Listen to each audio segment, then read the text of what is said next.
Hey guys, it's Targan coming at you with another game of Minecraft. It's just wheat today.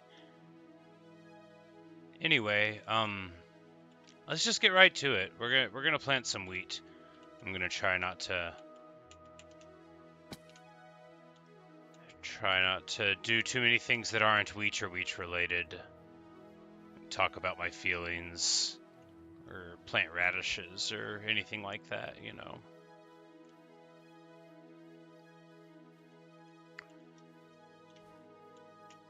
So I guess we should just start with the only real question, you know, what's it all for?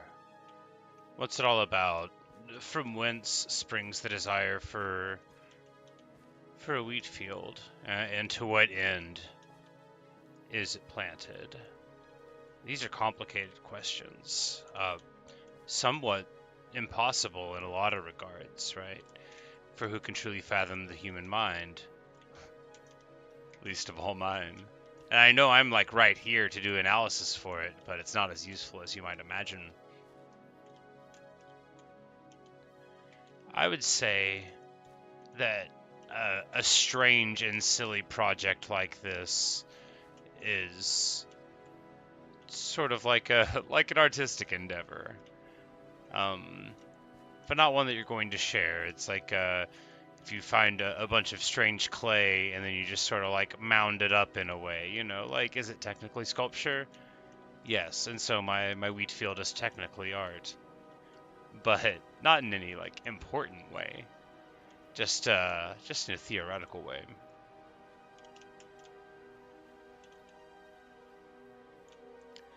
I what I'm getting at with these layers of abstraction, uh, obliquely getting at, is that you can ask the wrong questions about something. You can try to explain something in one avenue that misses the category of what you're talking about. That misunderstands the nature of a project so much that all the analysis done is necessarily colored by and rendered inferior to other analysis because of this fundamental error. You know, you're calling a thing something it's not. You're doing it wrong. You're imagining the world as a way that it is not. Not you. You wouldn't do that. You know, you're a discerning individual. You know, the figurative you.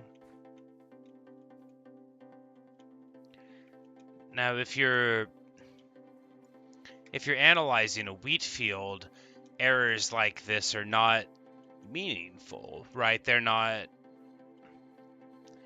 issues. These problems typically arise when the stakes are very high, when it's about your own life, sometimes when it's about the lives of others.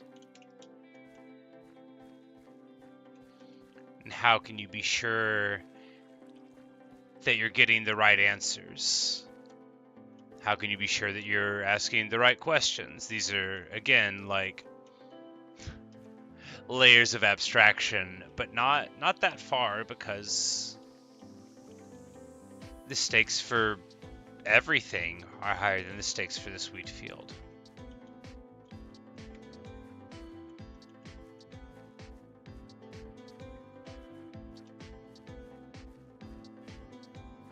And how much longer am I going to be able to return to it?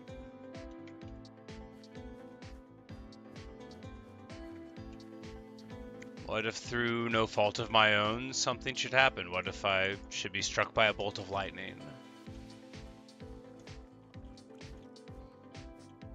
These are the wrong questions, too.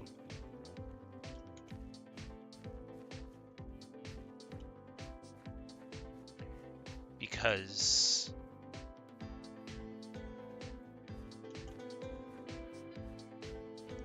they're asking the wrong questions. They're the wrong questions because they are not related to the reality of the project of existence, right?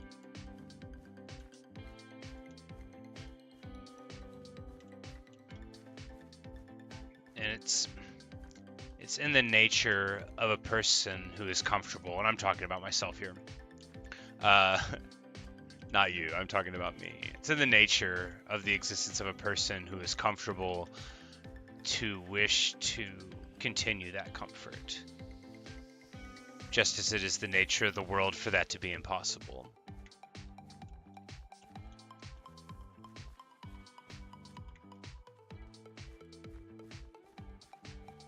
It's in the nature of a wheat field that it can't be, technically infinite. The project is absurd. The questions are wrong. Even with a defined beginning and end, like life and death, the questions are wrong.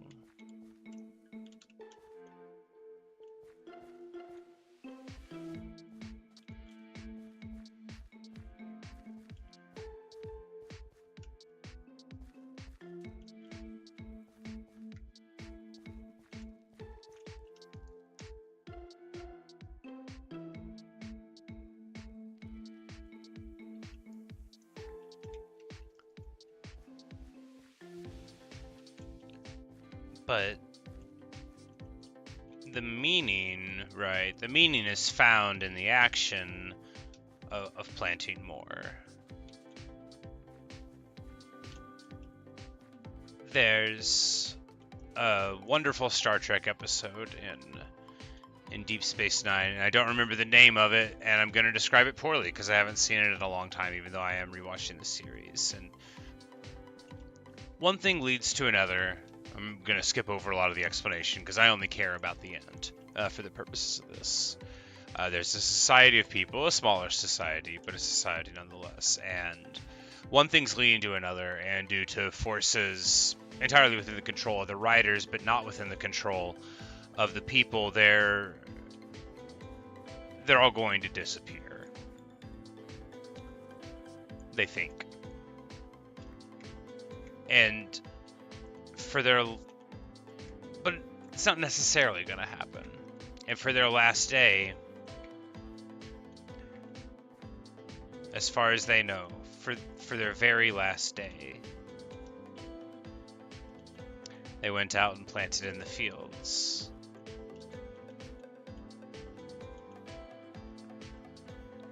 Because the action of treating the future like it's a place that matters and that you want to be better is itself sustaining to what I would call the human spirit, although it was Star Trek and there were a lot of, non-humans there. Our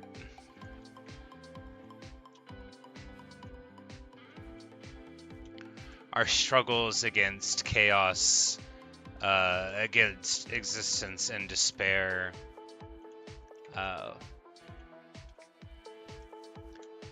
against the disillusion of the modern era and the crumbling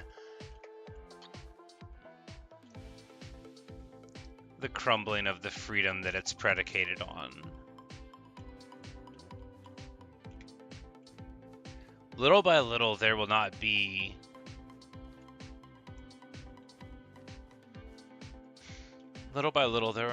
any more wheat to plant.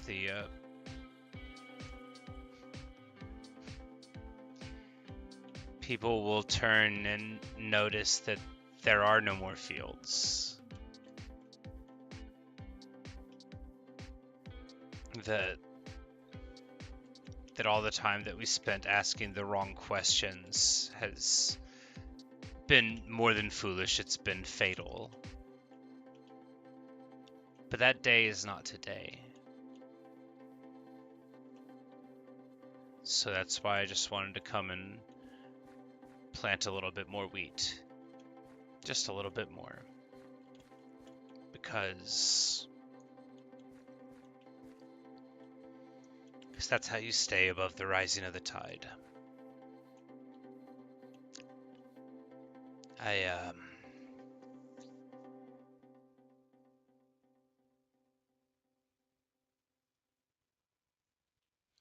before I go, I just want to leave you with an important thought, which is that there are a lot of things, a lot of meaningful things in life. They're not all worth dying over, but some of them are.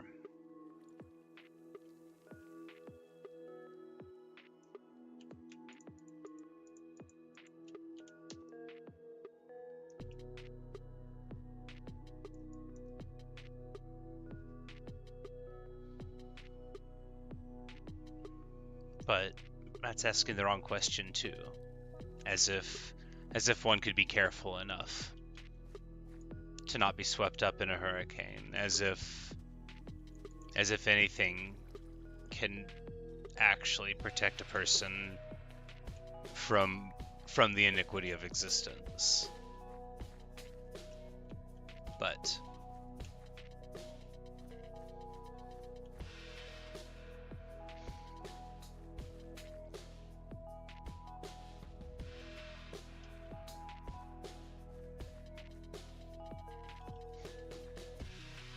I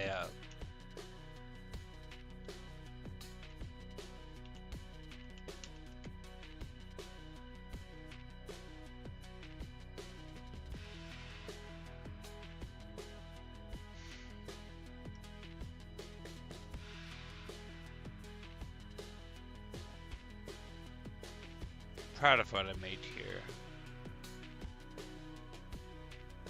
My life is fine. I hope I get to keep on doing it for a while.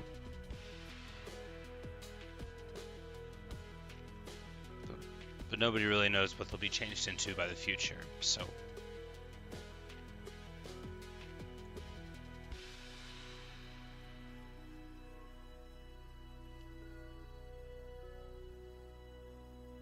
That's all I've got for you today. I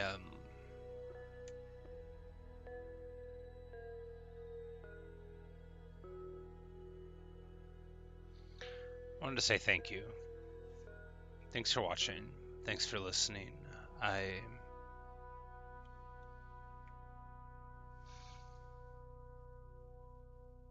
hope I get to come back here many more times and plant much more wheat.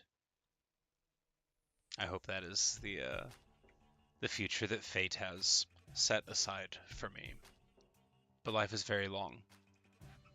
So perhaps I will see you guys later. Thank you.